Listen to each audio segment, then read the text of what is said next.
Welcome back to another episode of True Faith Real Talk. This is your host, the man on fire, John Sablan. I know you guys are saying, okay, what's going on with the whole World Ablaze podcast platform? As we've been sharing with you, we're combining all of them, right? So you'll get a little bit of PPK perspectives. You're going to be seeing True Faith Real Talk on here as well. To Having to Holes making a comeback. We're going to have Sons of Thunder with me, myself, and Deacon Harold Burksavers, Q&A with Father Jay. They're all going to come together. So that way we can keep the content consistent and, switch it up. Make it a little bit of a variety for you all that have been with us since the beginning, and also welcome those into the World Ablaze family. So excited to be back. This is how it all started with the True Faith Real Talk, where we bring on guests to talk about all things Catholic, all things intersecting with the culture.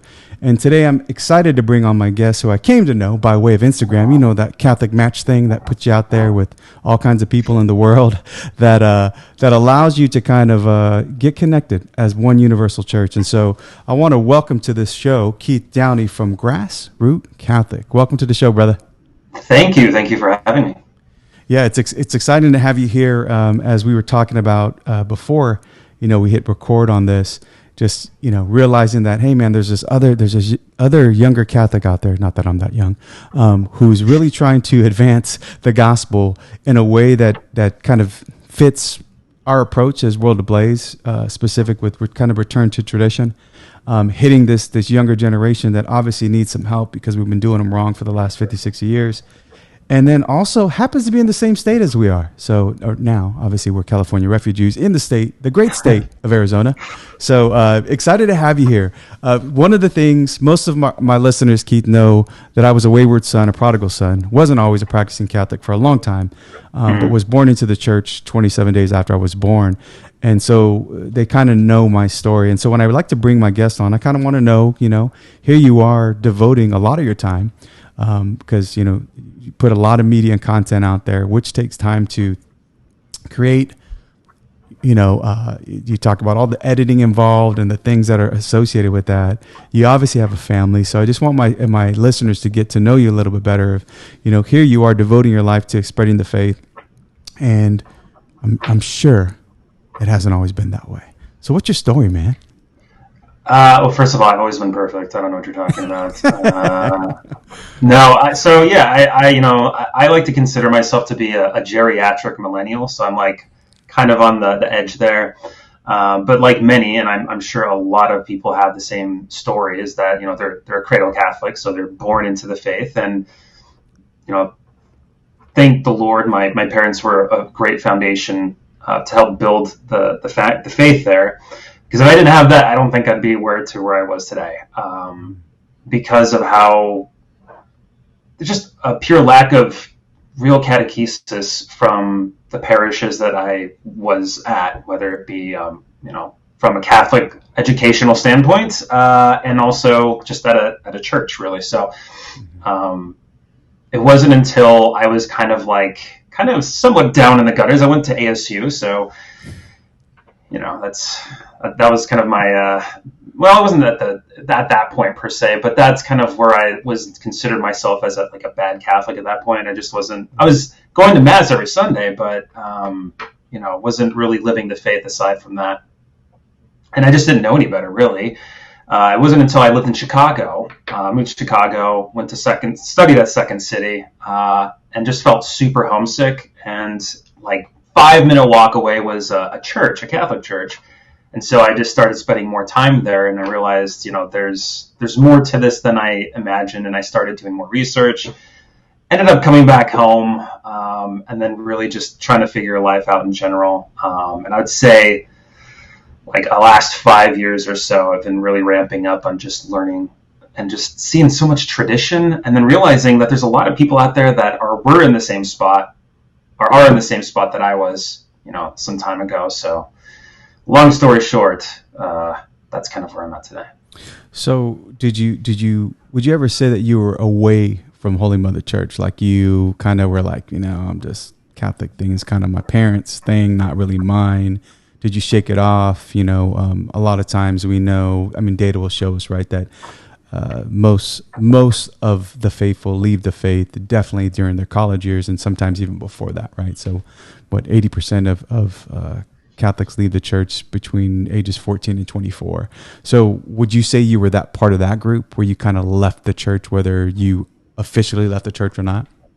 It's kind of a weird situation because I never stopped going to church. Like I knew bare minimum that my obligation was to go to Sunday Mass, but aside from that, I didn't really live a great Catholic example or life. I even was part of like the Students for Life at ASU while I was there, and my like comedy group were very fascinated by that. Like, wait, so you want to be a student for life? And I'm like, no, not really. It's a long story. So, it's just. I had the fun, like I said, I had the basic fundamentals, like I knew, but I just didn't understand. Like I didn't really understand the Blessed Sacrament until after college. And then I realized it's just that real. So did you encounter that when you were in Illinois? Did you encounter the Blessed Sacrament, or was it just the presence of the Lord in the tabernacle when you were frequenting the church?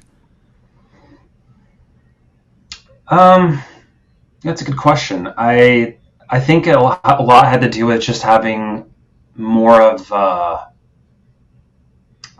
relationship with the priest there. Like I've never had been like I've had a formal relationship with a priest or any of the clergy before. Like it's always been kind of, oh yeah, he's the pastor, okay, and then not having any conversations really. So it wasn't until that I kind of was like, oh, okay.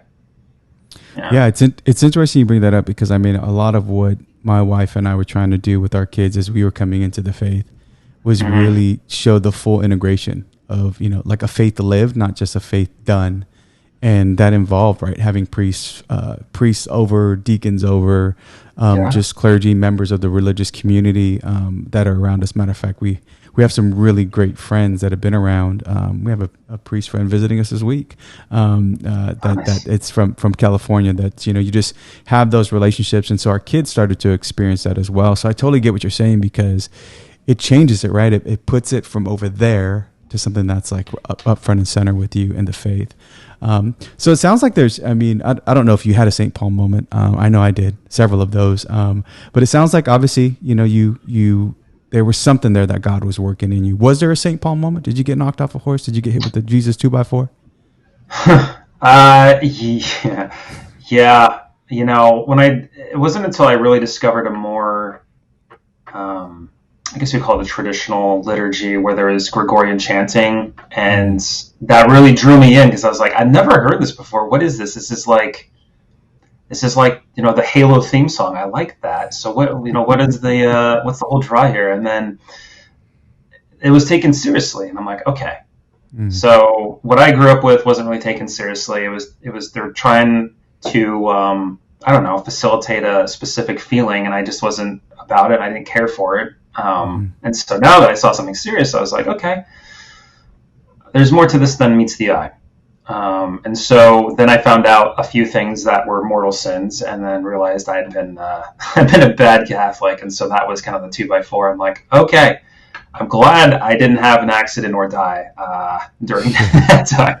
Totally. Yeah, you think about, I don't know what's going to happen. I imagine, because we're going to be, obviously the goal is heaven, right? But sometimes I fear about seeing my guardian angel brother, because I don't know if there's going to be like a guardian angel slap. You did this to me. Who knows? But definitely with you as far as praise be to God and His mercy that we were given more time on this earth to make things right. So let's talk about the ministry that you have, the apostlate that you have on Instagram. You've got a good following on Instagram with Grassrootcatholic, and maybe you can talk about the genesis of that effort. So obviously you fell in love with the traditional side of the liturgy, and I totally, we've been experiencing that. I think we started off with milk and honey. We were happy clappy, and kind of the youth mass, so our kids can kind of feel like this was entertaining them to a certain degree. Not that we thought that intentionally or deliberately, but that's what it was, right? It was life teen mass. It was just kind of that guitars and just happy clappy, right? That you see a lot of it going the other way today, but there's definitely a preference to the sacred.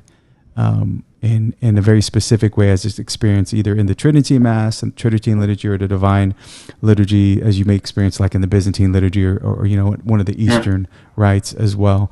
But even a well done Novus Ordo, right? That's done, that has a lot of parts. It's ad orientem, that has chants, schola present. You can experience the same thing. But the whole point is that it looks, feels, is different than everything else that we're experiencing out there in the secular world. So let's talk about Grassroot Catholic. How did it come about? Obviously, it's grassroots, but you know. Yeah. So, I you know, my side hustle, I guess you'd call it. I'm an actor. That's actually where I went to ASU. I got a degree in theater, and that's hence why I was so studying at Second State in Chicago. I'm putting the puzzle together there.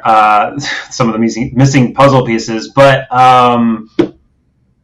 so yeah, you know, COVID hit, and all of it kind of shut down. Like going to auditions, there's just nothing happening. And so once things started to pick up, it kind of changed the landscape of just even auditioning. Like, you must be vaccinated to go to an audition. I'm like, I'm not vaccinated, so how's this going to work? Yep. And then it was like, oh, well, you need a booster. And then I just kept them like, okay, well, and then so like I hadn't had a gig like in 2 years, basically. And so I loved the agency I was with. And I was like, hey, I'm going to take a sabbatical. I'm just going to take, you know, some time away from things. And then I was still feeling kind of, I didn't have a creative outlet with that. So, you know, I thought about, you know, doing something on Instagram or doing some videos, and Reels were just kind of coming into more popularity. And so I just started playing around like, well, what do I want to do with this? And then it hit me like, oh, there's nobody really doing any like reels or funny reels about, not really about Catholicism, but like teaching things in a manner that's easily digestible, quick, entertaining. And so I jumped on that, and, you know, 40,000 people later are following me. So not to say that I'm this great thing. I'm just a tool, but there's something has resonated with a lot of Catholics.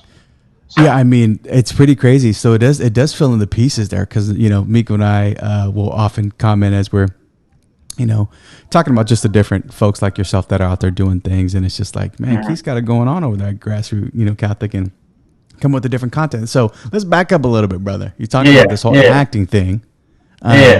So, like, how serious? What was it like on the actor? I mean, you know, pre-COVID, obviously, when you didn't have to be quadruple vaxxed and have the 8 boosters and, you know, synthetic mRNA running through your veins. What was that? What did that look like in an actor's life prior to COVID for you? Yeah, you know, because a lot of it was just commercial work.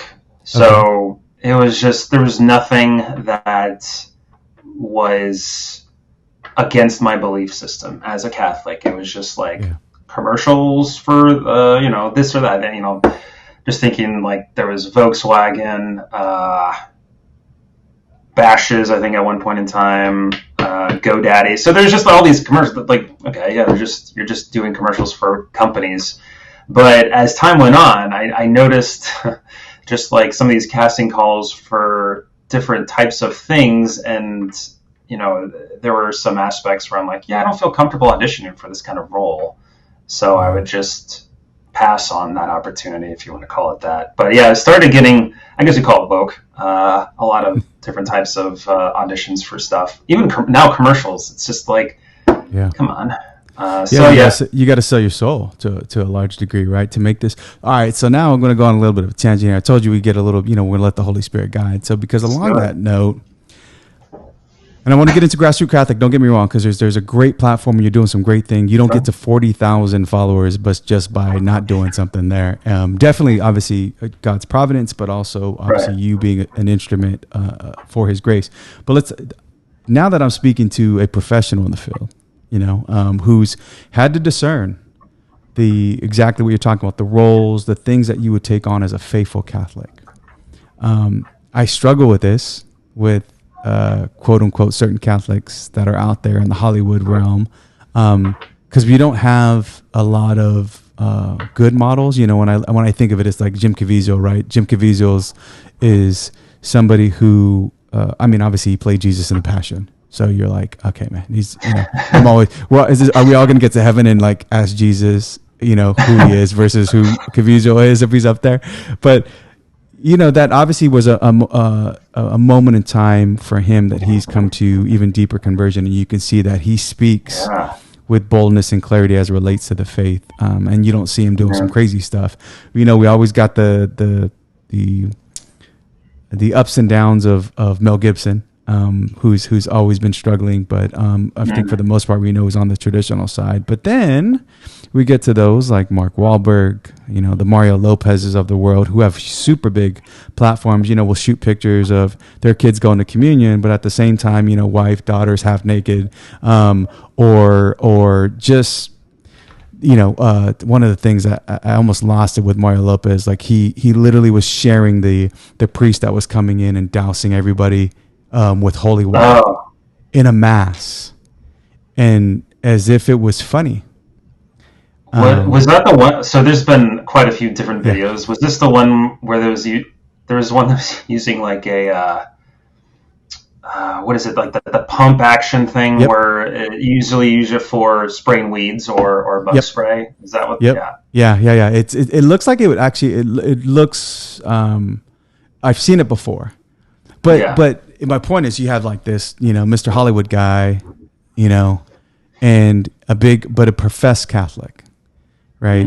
Again, the Mark Wahlbergs of the world, who that's the best we have, right? So it's like you get to like this Jim Caviezel, and then you get these other guys who have a super big platform, but then they're over here promoting, you know, well, for one, kind of obviously just non-Catholic types of movies relative to the content, whether it be language, whether it be nudity, whether it be sexual connotation, whatever it may be, on top of just things like, right, when we start looking at the culture as it relates to same-sex attraction and things of that nature. So, you know, thoughts on that coming from somebody who actually went to school for this stuff and was working in that field. You came to that own discernment. What does that do for you when you see other Catholics out there, quote unquote Catholics, who profess the same faith you do, but make different decisions? Because you had to, I mean, this is how you were going to feed your family to a certain degree, right? But that obviously had to shift and change for you. Any thoughts on that or insights? I mean, it was probably easier for me to be like, I don't really need to audition for this. I don't need to do that. Whereas like those guys, they've got a lot to lose if they were to be a little bit more just basically outspoken on fundamentals of our Catholic faith. They would probably lose their potential lifestyle if they were to talk on that. So I feel kind of bad for them, because I know they're probably struggling in one capacity or another. Maybe they're not. I don't know. Yeah. But I can see that being really difficult. And then I'm sure, I'm almost positive, we just don't know about it, there's a lot of Catholics working in Hollywood, whether it be in front of the camera or behind the camera, that are just staying silent because, once again, they're afraid to be outspoken, and I mean, rightfully so in that manner, because they'll lose their job potentially if they're, you know, associating themselves with some just basic fundamental Catholic aspects. But good point. Yeah, when you think about it too, you know, that's, you know, it's hard, because I think you see the opportunity, you know, how much good you can bring if you were just courageous and had the fortitude required, right? I mean, a lot of what we're expected to do is deny ourselves, pick up our cross, and follow Christ. And that's going to come, I mean, it put him on the cross, right? I mean, we're saved because of that very reality, when, you know, the woke culture, the cancel culture, put our Lord on the cross. So, but thanks for sharing that, because I think it was just, I didn't realize there was that background. And I think that's something that I struggled more recently, especially as, you know, we had the Father Stu come out, and I was wrestling. Do I go to that? Do I not go to that? And I decided not to go to that. Right. And I think everybody, I didn't watch it either. Because I was conflicted too, because you see like priests and bishops saying, "Oh, go see it. Like, this is a great movie." And then you're like seeing some of the dialogue, and I'm like, well, so, you know, the thing about that, Keith, so people are saying, "Oh, come on, you know, there's a little bit language hurt you." And I'm thinking, you know, it's so interesting, because the culture, it's like when you watch a really good comedian, Yeah. A clean comedian. And I'll make this point. I pointed this out to the kids more recently in the last, I don't know, let's just call it 3 months or so. My wife and I saw a really good clean comedian, right? You get some of these dry bar comedians or whatever, and you're like, you see how funny he was or she was without ever throwing an F-bomb or making the point. You can make the point without having to go there. And I think when they were trying to, people made the argument of, the true authentic, Father Stu, and how, this is going to attract other people and let them know that there's mercy and salvation. And it's just like, but did you really need to go there to make that point, right? I don't need to tell you the details of my sin for you to understand that it's a sin, right? Like I can just be like, generally speaking, that this is where it was. So that was the thing I struggle with. I struggle with, we know that the whole Shia LaBeouf interview came out with Bishop Barron. There's this whole conversation on the whole PO movie, and is it going to be Hollywood, and some of the I think associations with the director and things of that nature. So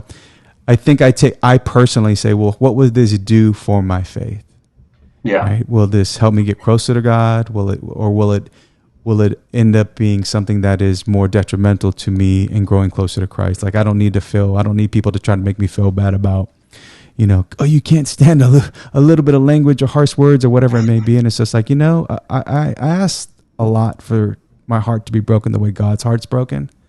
And some of it is just like daggers to my ears or to my heart. And if that's just weird to you, okay. Yeah. I'm worried about what Jesus thinks. I'm not worried about what everybody else thinks.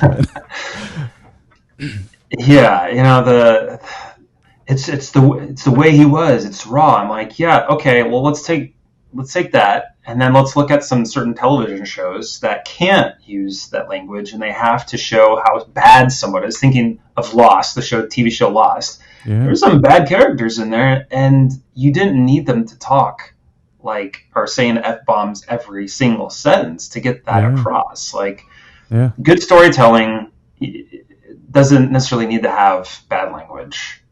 You can get the whole point across without bad language. And if you do have bad language, and this is something that they taught us in Second City, is that don't ever drop the F word. Don't ever do it unless it's going to land. And then just do it once, and that's it. And then that should be the end of the joke.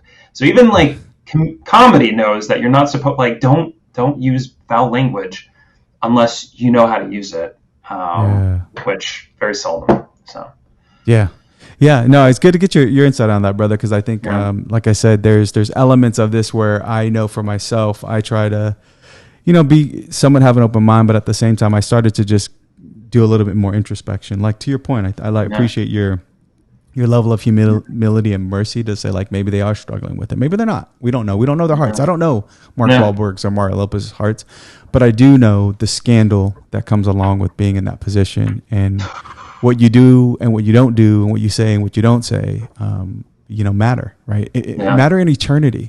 And so that's the key thing there. But, I think we're aligned there as well. So for me, I want to see people like Shia LaBeouf be saved, man. I hope that I want to see the Kanye Wests of the world, really experience that conversion and stay with it and not be sucked up by the culture, because it's so easy to do, as we all can attest to. But glad to chat with you about that. So let's get back to Grassroot Catholic. And, you talked about this, acting background, and then, just kind of it filled a gap and a void, at least relative to, being able to use those talents and skills that you've given. So what is you notice the purpose, right? Just trying to bring the traditions of our faith to millennials. Is that the gist of it? What if somebody was to say, what is Grassroot Catholic about? What would you say to them? Yeah, I guess you call it a 15-second or 30-second elevator pitch would be to I had the tip of my tongue. It's really meant to get people thinking, and having really quick 15-second, 30-second snippets of video explaining various elements of the faith, so that we can bring people back. Millennials, they're probably hit the hardest as far as poor catechism or poor catechesis. yeah, I mean, that's pretty much the gist of it, is really just focusing on just like, and it sounds silly, like, what can you really get across in 15 seconds or 30 seconds?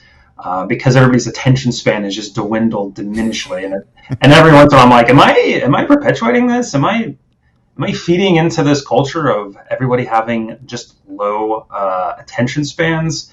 Yeah. Like, well, I guess, but if they're getting only 15 seconds, then it should be as I would as say, it can be. yeah, I challenge that a little bit, because I think it's what they're being exposed to, not just the length of time, right? I think when you're using the technology medium, the social media platforms to, I mean, the truth is what's going to set people free. We know that. And so when you give them those bits of the truth in a way that they can actually digest it, consume it, reflect on it, think about it. I mean, that's our job, is just to sow like crazy. And so, no, I think it's actually a good idea. You know, and obviously is, I think, working well if people are, you know, picking up on this, right, from other, just again, generally speaking, on the social media platform. What's your creative process like, Keith? I mean, do you have like a set approach? You kind of, is it Holy Spirit led? You know, obviously, I don't think you're doing yoga stretches or, you know, reading your horoscope in the morning too. That's exactly what I'm doing. Okay, thank you for ruining my creative process. So yeah, my creative process, it varies, because my whole plan is to post at least once a day. Gotcha. Monday through Friday. Obviously, sometimes I'll do things on Saturday if I have time, because I typically watch my kiddo on the weekend, or at least on Saturdays. So it doesn't really give me much time to do any sort of creative thinking or filming. And then Sunday, I just take a break. I just try to stay off of Instagram at all costs, because I'm on it so much during the rest of the week. So yeah, you know, I'll try to see what type of trending sound is happening. So I do have to peruse the reels, which is, it's awful, because especially if there is a popular sound, you just flip through it and you keep hearing the sound. And you're like, okay, I'm not doing this. This is awful. So it's like trying to find a balance of like original content versus utilizing the popular sounds, because they've done it in a way. Instagram has created, you know, their fun algorithms where if you use creative sound, or not creative sounds, but trending sounds, it's going to get more visibility to new people. And so it's not going to have that much reach if you just do original content, original audio. So it's like finding the balance of not only trying to reach more people, but then also feeding the people that are already, you know, following. Yeah. So trying to search through that. And then I'm having to read more than I've usually read before. So trying to find different ways to bring topics. So whether it be like reading the Catechism, articles, ways to different like things about tradition that maybe we, you know, as far as millennials go, totally didn't know about or forgot about, and bringing that to the limelight. So I try not to get, it's fun. I'm not controversial very much, unless you're very into, you know, your standard Novus Ordo. But even then, I don't want to make fun of. Right. Yeah, no, I'm with so you. I think Catholicism in itself is somewhat, what's the word I want to use?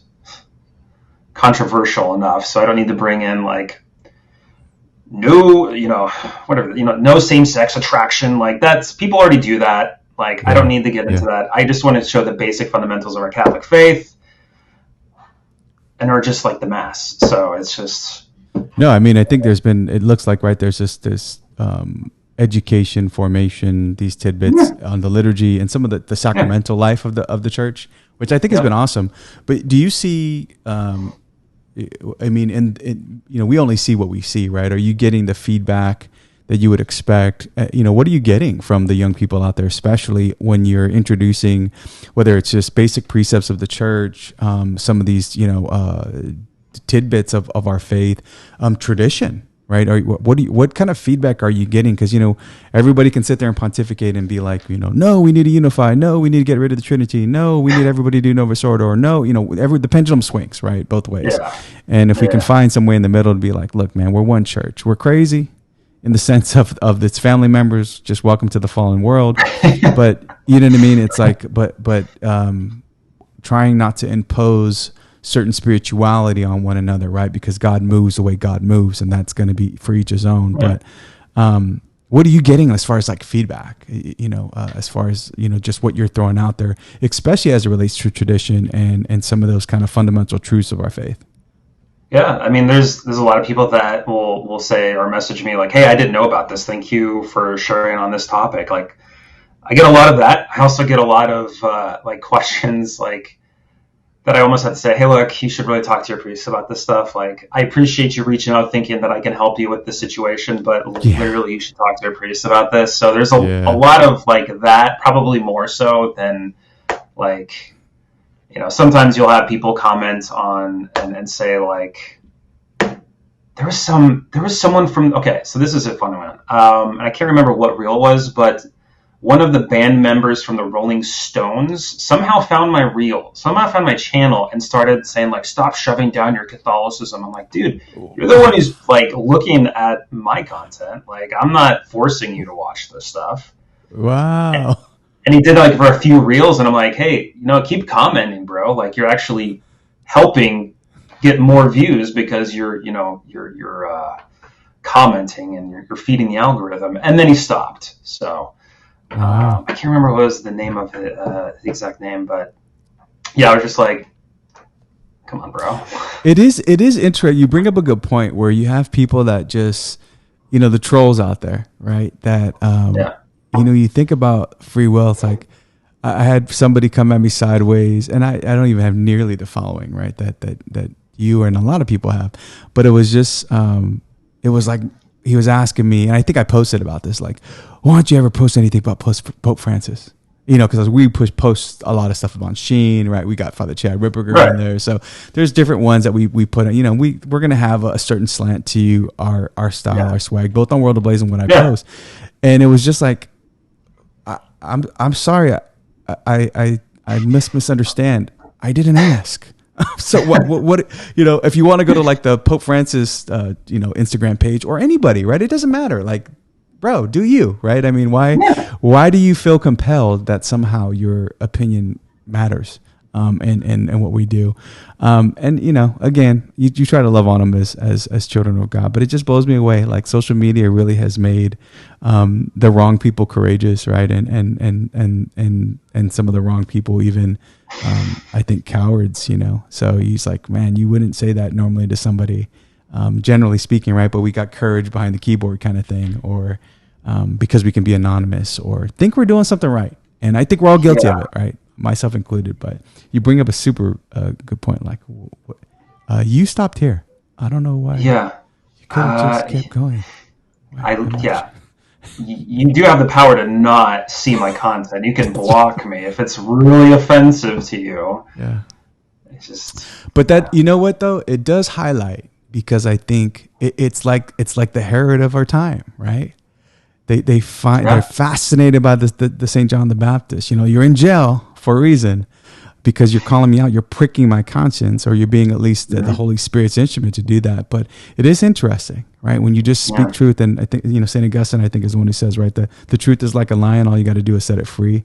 You don't have to defend it. All you have to do is set it free. It'll defend itself. And I think as somebody who's a third order Dominican, like, that's all it is. Veritas, right? It's just drop the truth bomb, walk away.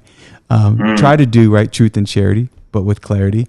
And it's just interesting how people will. It's a visceral reaction to the truth. But that's good. I mean, it sounds like that Grassroot is working. So when you think about like the future of Grassroot, or even tidbits for those that are trying to find their way, right? The problem with sometimes social media is copycat syndrome, right? How do I get to be like Grassroot Catholic and get 40,000 followers? Do I have to, and then they try to be something they're not, right? And trying to, but it's a self-comparison, self-ego comparison game. But any thoughts for the listeners out there on, what's the future of Grassroot, or, maybe that's a day-by-day thing. And then how does somebody spread the faith on social media in a way that's fruitful efficacious? Yeah. The future of that channel, I primarily just post it on Instagram, but I'm also not trying to put all my eggs in one basket. So just like diversifying my profile. So yeah, I'm on TikTok, but that's just like me reposting the stuff that I have on Instagram, and then I get off immediately and maybe say some deliverance prayers, because that place 100. Is like there is like some serious weird vibes coming from TikTok. I don't know. Anyway, so that, and then YouTube. I want to do more long form videos, and I would love to do in person, either like talks or anything like that, whether it be like a men's conference or just like a one-off parish thing, and just trying to talk to parents, how to teach your children basic fundamentals of our faith, and then also traditions, and just, I don't know, like, so there's a whole variety of ways it could go. So I always have my feelers out like that, but. Well, I have a feeling, just based on what you shared, we will probably be doing some more collab in the future, because I think there's elements of that. Nice. I mean, World of Blaze started off trying to really feed the people, faith formation, evangelization, with the focus on the domestic church, which we started with men's conferences, right? So, and I mean, I get involved in that. So happy to chat offline with you about some opportunities there, and then just arming the domestic church, like you said. Our parents don't know. A lot of our parents, the best intentioned parents, just don't know how to connect, relate, communicate with their kids as it relates to the faith, right? And I know that as a parent now, who, what do you know? I mean, you know it as a parent, right? Like, what do you know? You're just dad. Yeah. You're just old dad who has, this archaic thought. And so, Jimmy next door has a better idea of it. His parents know better, that kind of thing. But, I'd say, as far as those individuals that feel like they're being called to do something like I do, my only, not my only, but a suggestion would to not focus on the negative aspects of our church. And it can be super easy to do, because I kind of started doing that when I first began. But there's so many other types of content creators, we'll call them Catholic content creators, that will, call out all the bad things in the church, and that has its own place, and that's fine. I think it's good to show some visibility on that. But sharing the positive things about our faith is going to be more instrumental than the negative things. Nobody wants to be like, wow, this is happening in your church. Yeah, I don't want to join that. Yeah, so true, right? I think you can easily impede the Holy Spirit from really working. Right. And again, I'm just as guilty, right? I think same. I think, praise God for those apostolates and those folks that are called, right, to kind of be the oversight arm of whether it be the clergy, lay folks, just heresy 100%. In general, because we have a lot of that in there. But I think there's those of us who say, I want to speak truth. I want to bring a joy, of the gospel to all those I encounter, and really hopefully witness to a faith that's attractive, right? And ultimately lead them into a more intimate, deeper union with our Lord. And so that's a good call out, brother, because I think I can agree with that. Like I tend to get down that slippery slope sometimes, and can be more negative, and you see the disquieting in your own heart, right? And it's just it's challenging to be able to do that. So I usually have to filter some of my content. Like if I feel like, am I being too sarcastic? Am I being too uncharitable? And I'll just like send it to my wife, and she's like, yeah, no, don't post that. I'm like, okay, all right, I guess I gotta find something else to post about. Well, that's awesome that you I try to do that with my wife as well. She can be a really good, our wives, right? You think they're our battle partners for a reason, so they're Absolutely. A good pressure test of us being knuckleheads and perhaps throwing a grenade out there when we don't need to. So for sure, definitely. Well, brother, hey, it's been a joy having you on the show. Just getting to know you again. This is True Faith Real Talk, and so we really try to just do that, right? Talk about the beauty of our faith, being Catholic. I know, brother, everything that I've seen, I know you love being Catholic, and it shows. And so I appreciate all your efforts to spread the gospel, and really to form our young people. I think we've done a terrible job at forming them and catechizing them. That's why they're leaving the church in droves. But I think when we all, band together like this and really try to show them that, hey man, there's a better way to live your life, and his name is Jesus. So why don't we try to follow him? So definitely, we'll put all the show notes and we'll put all the links down below so you can follow Keith at Grassroot Catholic on his Instagram page, as well as any other handles that you may have. Keith, brother, keep up the good work. I know you're a busy dude. You got day job, you got a family, you've got, trying to evangelize the world and keep up with 40,000 followers. So we'll keep you in prayer. look forward to catching up with you and connecting, collaborating with you in the future. But thanks for joining us today, man. Likewise. Thank you. Appreciate it. Yep. God bless.